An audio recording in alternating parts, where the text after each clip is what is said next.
Hello everybody, welcome back to our official YouTube channel of Adda 24/7। मैं हूं आपकी law mentor दीक्षा पांडे और आज की वीडियो में हम बात करने वाले हैं एक बहुत ही इंटरेस्टिंग केस की, जो कि रिसेंटली ही बॉम्बे हाई कोर्ट ने पास किया है। आपने ऊपर हेडिंग तो देख ही ली होगी, did I love you amount to sexual assault under POCSO.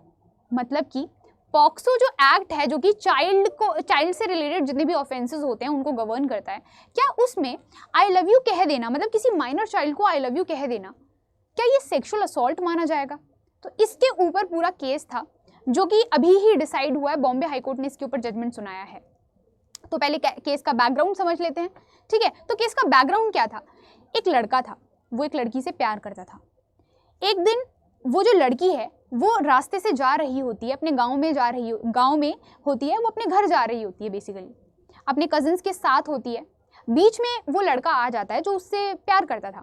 वो उसका रास्ता रोक लेता है और उसको बस ये कहता है, अपना नाम बताता है कि मेरी आइडेंटिटी क्या है, मैं कौन हूँ और मैं तुमसे प्यार करता हूँ। बस ये उस चीज़ को कन्वे कर देता है उस लड़की को, और इस चीज़ से वो इंटिमिडेट हो जाती है और वो अपने घर चली जाती है। घर जाके वो अपने फादर को बताती है, अपने पापा को बताती है कि ये पूरा इंसिडेंट हुआ है मेरे साथ। एक लड़का था, उसने मुझे बीच में रोका, उसने मुझे आई लव यू बोला, अपनी फीलिंग्स एक्सप्रेस की और मैं वहाँ से फिर चली आई। ठीक है, ये सारी चीज़ें जो होती हैं, वो जो पूरा इंसिडेंट था वो नरेट करती है अपने पापा को। उसके पापा को गुस्सा आता है, वो चले जाते हैं पुलिस के पास FIR दर्ज करवाने। FIR में वो कुछ कंप्लेंट करते हैं। क्या क्या वो ग्राउंड्स थे जिन ग्राउंड्स पर उन्होंने FIR लॉन्च करवाई थी? तो पहला ग्राउंड तो उन्होंने ये बताया कि मेरी बेटी का सेक्सुअल हरासमेंट हुआ है। दूसरा उन्होंने ग्राउंड बोला कि मेरी बेटी की स्टॉकिंग भी हुई है, मतलब उस लड़के ने मेरी बेटी के साथ स्टॉकिंग भी की है। और तीसरा बोला कि सेक्सुअल असॉल्ट भी हुआ है। तो ये 3 ग्राउंड्स के बेसिस पर FIR को दर्ज करवा दिया जाता है। अब ये जो मैटर है वो जाता है ट्रायल कोर्ट में। ट्रायल कोर्ट में इसकी सुनवाई होती है और जो ट्रायल कोर्ट होता है वो यहाँ पर 3 साल की रिग्रेस इम्प्रिजनमेंट सुना देता है उस व्यक्ति को। वो जो लड़का था उसको 3 साल की रिग्रेस इम्प्रिजनमेंट दे देता है। इस चीज़ से जो पार्टी होती है, जो अक्यूज्ड पर्सन होता है, जो लड़का होता है, वो अग्रीड होता है, वो अपील कर देता है बॉम्बे हाई कोर्ट में। हायर कोर्ट में वो चला जाता है और हाई कोर्ट में ये मैटर सुना जाता है। अब हाई कोर्ट ने इस मैटर पे अपनी क्या जजमेंट दी वो अब हम डिटेल में डिस्कस करने वाले हैं। आई होप आपको बैकग्राउंड समझ में आ गया होगा कि क्या पूरी स्टोरी थी। मैंने आपको पूरी स्टोरी नरेट कर दी है। अब होता क्या है, क्वेश्चन कौन कौन से अराइज होते हैं इस पूरे मैटर में? तो सबसे पहला ये क्वेश्चन अराइज होता है कि क्या यहाँ पर सफिशिएंट एविडेंस था उस अक्यूज्ड पर्सन के अगेंस्ट में, जो कि ये बात प्रूफ कर पाए कि उसने सेक्सुअल हरासमेंट किया है उस लड़की का। दूसरा क्वेश्चन यहाँ पर यह अराइज होता है कि क्या उस लड़के ने स्टॉकिंग की है उस लड़की की। तीसरा क्वेश्चन यहाँ पर यह अराइज होता है कि क्या या उसने सेक्सुअल असॉल्ट किया है, जो पॉक्सो के अंडर गवर्न होता है, क्या उसने सेक्सुअल असॉल्ट किया है उस लड़की के साथ, क्योंकि वो माइनर थी, 15 साल की लड़की थी। जब ये केस रजिस्टर हुआ था उस टाइम पर उसकी उम्र 15 साल थी। 2015 में इस केस को रजिस्टर किया गया था।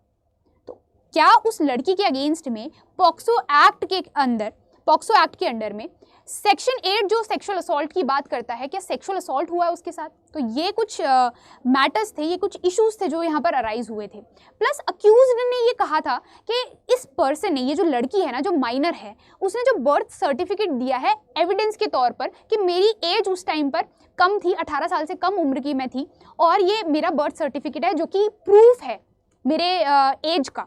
क्या वो जो बर्थ सर्टिफिकेट था वो वैलिड डॉक्यूमेंट था जो कि प्रूफ कर पाए उसकी एज को? तो ये भी एक क्वेश्चन था जो अराइज हुआ था। तो इन चारों ही इशू के ऊपर बॉम्बे हाई कोर्ट ने सुनवाई की और अपना जजमेंट दिया। एक एक करके हम एक एक क्वेश्चंस पे आते हैं कि क्या बॉम्बे हाई कोर्ट ने बोला है। तो सबसे पहले सेक्सुअल हरासमेंट का जो केस था, जो under section 354 sub clause A में है IPC के, उसमें बॉम्बे हाई कोर्ट ने ये बोला कि कोई भी यहाँ पर सब्सटेंशियल एविडेंस नहीं था जो कि इस बात को प्रूफ कर पाए कि लड़के ने लड़की के साथ सेक्सुअल हरासमेंट किया है। सेक्सुअल हरासमेंट की जब हम डेफिनेशन को पढ़ते हैं तो हमको ये देखने को मिलता है कि सेक्सुअल हरासमेंट करने के लिए किसी आदमी ने, किसी औरत का, मतलब किसी मैन ने किसी विमेन को यहाँ पर कोई भी सेक्सुअली कलरफुल रिमार्क यहाँ पर दिए हैं, या फिर डिमांड रखी है, या किसी भी तरीके की यहाँ पर किसी भी तरीके की रिक्वेस्ट की है सेक्सुअल फेवर देने की किसी लड़की को। और यहाँ पर तीसरा ये है कि उसके साथ किसी भी तरीके का फिजिकल टच किया है कि नहीं किया। अगर ये तीनों ग्राउंड्स सेटिस्फाई हो जाते, इन तीनों ग्राउंड्स के बेसिस पर ही सेक्सुअल हरासमेंट का ऑफेंस लगता है। ये तीनों ही ग्राउंड्स उस पर्सन के अगेंस्ट में, उस लड़के के अगेंस्ट में प्रूफ नहीं हो पाए थे ट्रायल कोर्ट में, फिर भी यहाँ पर कन्विक्शन दे दिया गया। तो बॉम्बे हाई कोर्ट ने कहा कि सेक्सुअल हरासमेंट नहीं हुआ है उस माइनर चाइल्ड के अगेंस्ट में। दूसरा हमारा यहाँ पर केस आता है, जो दूसरा हमारा इशू था वो ये था कि क्या स्टॉकिंग लगेगी।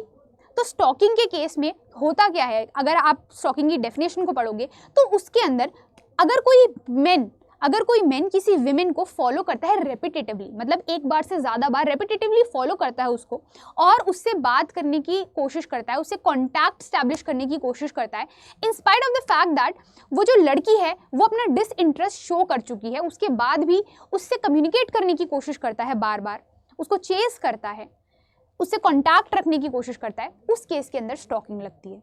लेकिन इस केस के आधार पर ये चीज़ तो यहाँ पर प्रूफ नहीं होती कि उसने स्टॉकिंग की है, क्योंकि यहाँ पर ये जो इंसिडेंट था ना वो सिर्फ वन टाइम इवेंट था। मतलब कि वो जो लड़का था वो सिर्फ उससे एक बार ही मिला था और उसने वहाँ पर अपने फीलिंग्स को एक्सप्रेस कर दिया था उस लड़की को। उसके बाद तो यहाँ पर कोई भी किसी भी तरीके का कॉन्टैक्ट नहीं हुआ है लड़का और लड़की के बीच में। तो क्या ये स्टॉकिंग में फॉल होगा? तो कोर्ट ने ये कहा था कि स्टॉकिंग तो ये नहीं है, क्योंकि यहाँ पर ये सिर्फ जो इवेंट हुआ है वो एक बार हुआ है और उस लड़के ने उस लड़की को रेपिटेटिवली यहाँ पर कॉन्टैक्ट करने की कोशिश नहीं की है। लड़की ने भी किसी भी तरीके का डिसइंटरेस्ट शो नहीं किया था। लड़की ने ना उसको डांटा, ना लड़की ने उसको ये कहा कि नहीं वो उससे प्यार नहीं करती और उससे आज के बाद कभी ना मिले। ऐसा कुछ भी, ऐसे कोई भी वर्ड्स नहीं थे जो लड़की की तरफ से आए थे वहाँ पर। तो इंसिडेंस जो था, जो पूरा आपका सर्कमस्टेंस था, वो ये शो नहीं कर रहा था कि लड़के ने स्टॉकिंग की है लड़की के साथ। तो बॉम्बे हाई कोर्ट ने कहा था कि स्टॉकिंग इसमें नहीं लगेगा। फिर तीसरा जो हमारा इशू था वो ये था कि क्या सेक्सुअल असॉल्ट होगा। पॉक्सो के अंडर में जो सेक्शन 8 ऑफ पॉक्सो एक्ट है जो बात करता है सेक्सुअल असॉल्ट की, उसकी अगर आप डेफिनेशन को पढ़ोगे तो उसमें यह आता है कि किसी भी चाइल्ड के अगेंस्ट में आपने फिजिकल कांटेक्ट किया है प्राइवेट पार्ट में, मतलब उसका जो प्राइवेट पार्ट होता है उस पर अगर आपने यहाँ पर फोर्सफुल टच किया है तो वहाँ पर वो सेक्सुअल असॉल्ट होगा, अपार्ट फ्रॉम पेनिट्रेशन। ठीक है, पेनिट्रेशन है तो वो तो रेप हो जाएगा, लेकिन सेक्सुअल असॉल्ट के केस में अगर आपने किसी प्राइवेट पार्ट को भी टच किया तो वो सेक्सुअल असॉल्ट माना जाएगा। यहाँ पर किसी भी तरीके का सेक्सुअल असॉल्ट नहीं हुआ था, लड़के ने इनअप्रोप्रिएट वे में लड़की को टच नहीं किया था, तो यहाँ पर सेक्सुअल असॉल्ट भी नहीं लगेगा। और यहाँ पर कोर्ट ने ये बोला था कि सिर्फ mere utterance of his feelings will not amount to sexual harassment. उसने सिर्फ और सिर्फ अपने प्यार का इजहार किया, अपनी फीलिंग्स को एक्सप्रेस किया है बहुत ही जेन्युइन वे में, बहुत ही डिसेंट वे में। इसका मतलब ये नहीं है कि उसकी कोई सेक्सुअल इंटेंट थी उस लड़की के साथ, ये कहीं से भी शो नहीं होता है। क्योंकि देखिए जो इंटेंशन है वो आपका मेंटल एलिमेंट है। मेंटल एलिमेंट को आप कैसे प्रूफ करोगे? तो आप सर्कमस्टांसेस के हिसाब से ही तो प्रूफ करोगे ना कि उस लड़के ने, उसका कंडक्ट क्या था, उसका नेचर क्या था, उसने किस सर्कमस्टांस में वो काम किया। क्या उसने आई लव यू बोलने के साथ साथ और भी कोई बात बोली? क्या उसने कोई सेक्सुअली कलरफुल रिमार्क यहाँ पर छोड़ा है उस लड़की के लिए? तो ऐसी सारी जो चीज़ें होती हैं, जो एविडेंसेस होते हैं, जो सर्कमस्टांस होते हैं, वो प्रूफ करते हैं सेक्सुअल इंटेंट को। सिर्फ वर्ड जो है आपका वो प्रूफ नहीं करता। उसने सिर्फ आई लव यू बोला था, उससे ये कहीं से लेकर कहीं तक भी प्रूफ नहीं होता है कि उसने यहाँ पर सेक्सुअल हरासमेंट किया या उसका ये इंटेंशन था उसके साथ सेक्सुअल हरासमेंट करने का या सेक्सुअल कॉन्टैक्ट स्टैब्लिश करने का। तो यहाँ पर इन तीनों ही जो ग्राउंड्स, ये जो तीनों ही ग्राउंड्स थे जिनके बेसिस पर एफआईआर लॉज हुई थी, कंप्लेन लॉज हुई थी, उनको रिजेक्ट कर दिया गया, सेट असाइड कर दिया गया। और जो ट्रायल कोर्ट का यहाँ पर जजमेंट था उसको भी यहाँ पर सेट असाइड करके उसको अक्विट कर दिया गया, उस पर्सन को अक्विट कर दिया गया और उसकी जो यहाँ पर उसका जो कन्विक्शन था उसको भी हटा दिया गया।